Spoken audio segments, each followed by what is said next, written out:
I dated a cougar, an older woman, and I mean over 20 years older than me. I'm in my mid-20s, I was in my younger 20s, and if there's one thing I learned, it's that maturity doesn't just automatically come with age.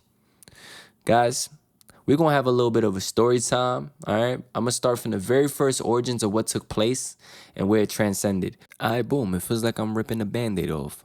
So I just got out of a relationship, well, really like a summer fling, but I don't know what it was about that specific relationship. It just tore your boy apart, like completely. Like I even made voice notes, bro. I was documenting this shit. Like we could go back and look at the voice notes. I'm not gonna play it because it's kind of personal, you know what I'm saying? Like I was dead ass bawling on the voice note saying like, yo, I can't believe I'm going through this right now. I don't know what shorty had in that box. You know what I'm saying? I'm talking about Frosted Flakes, of course. You know what I'm saying? But something enchanted was in there. You know what I'm saying?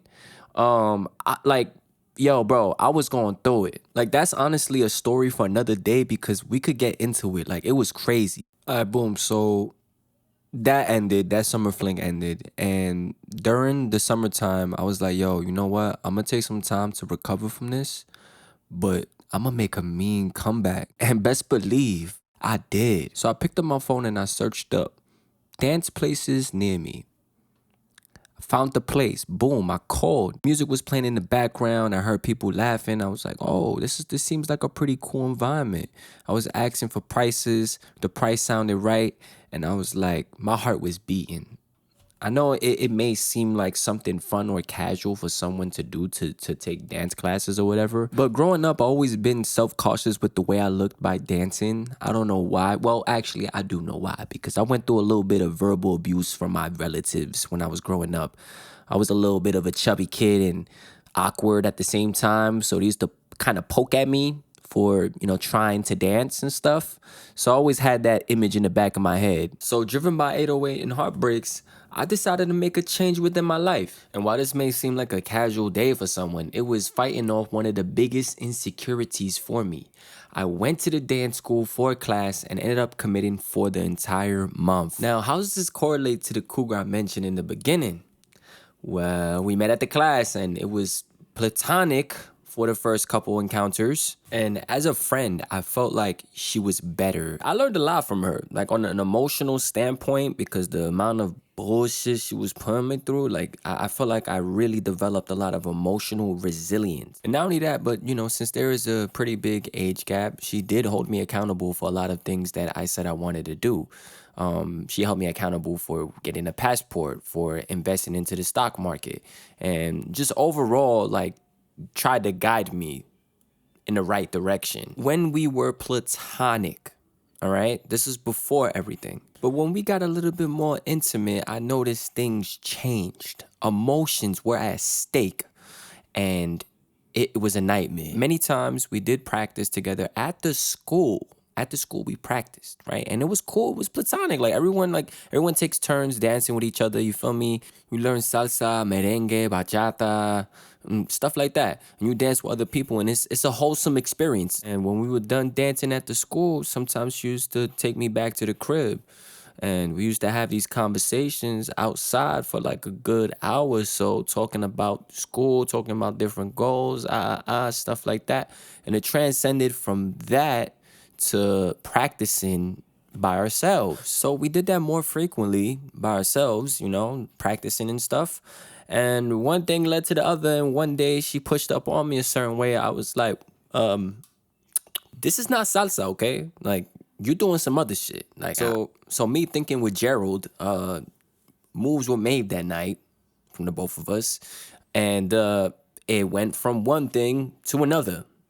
Now we're no longer friends. Well, friends with additional perks. And this was going on around 5 to 6 months. It was fun while it lasted. I'm not gonna lie, I'm be honest with you. Sometimes she used to bake me stuff, give me massages. It's like, damn, I felt like a king. And I was asking myself, this is what it feels like being with a woman? Like, this feels great. My skin was glowing, everything. And when you have these perks on the selected credit card line, it's usually wise to not tangle it up and make it official, if you know what I'm saying. And me being in my early 20s, not having a fully developed prefrontal cortex, I decided to tie it up and make it official. And that was a mistake. Let's just say that she was for the streets. And I have nothing against those that is for the streets. But when you are in a committed committee and you are still lingering on the streets, then that is bad. Ultimately, it depends on the type of agreement that you have, but this was not stated nowhere in that agreement. There was many red flags, but I was turning a blind eye to it. I was like, you know what? I'm going to focus on the successes and don't even pay attention to the failing moments. And as a man or just a person in any intimate relationship, you need to fully assess it from all angles. Everything. Those little white lies or those little jokes that sting a little bit, study them. Because there is substance behind it. There is a truth behind it. So let's just say Fulana, her name is not Fulana, by the way. It's like referring to someone as John Doe, but Fulana is the Hispanic equivalent to that. So Fulana was going crazy. I'm talking about going to the club every weekend, staying out mad late, sometimes not picking up her phone, stuff like that. And I was under the impression that, oh, you know, you older, so it's going to be a more chilled experience, right? Nah, I was incredibly wrong. Like, her being her age, I really thought was going to be more chilled. But she was living the life as a 20-year-old herself. And granted, I feel you should have your fun always. But if you in your early 40s and you go into the club on a consistent basis with no background substance to your life, we have some red flags to wave up, you know what I mean? And considering my desperation, I know for a fact a lot of these things could have been avoided. And I don't regret anything at all because it's a learning lesson and I came out alive. But to keep everything aligned with the story, I found out she had an intimate relationship with the dance instructor. Yeah. And the way I found out was through a voicemail. So you could imagine the things that I heard, but just know it was quite inappropriate. I'm not going to disclose what was on there, but just imagine. Use your imagination. Context clues. So the man that was providing me or revitalizing my life through the confidence of the dance moves I was learning was my older girlfriend's flesh buddy. I don't think there's a better way I could word that, but yeah. And to make matters even worse, I found out that she gave me the Clapperson Jefferson, the clapperoo, or the clap. If you don't know what the clap is, it is layman's terminology, well, New York slang, for an STI, okay? And I couldn't have possibly found out that I had this any more humiliating than what I felt like what happened that day. Imagine going to your family clinic that you've been going to for over 15 years plus just to find out you have an STI. But to make even matters worse, the sample that was used was for the intentions of getting a job. So I found out in the process of doing all the sample blood work, and there goes the positive. You know, just the awkward silence of your doctor just looking at everything over and just telling you what's up. And I was just sincerely lost for words because one of my biggest anxieties actually came to fruition. Like contracting something from not taking necessary precautions because I initially thought that this person was clean or trustworthy.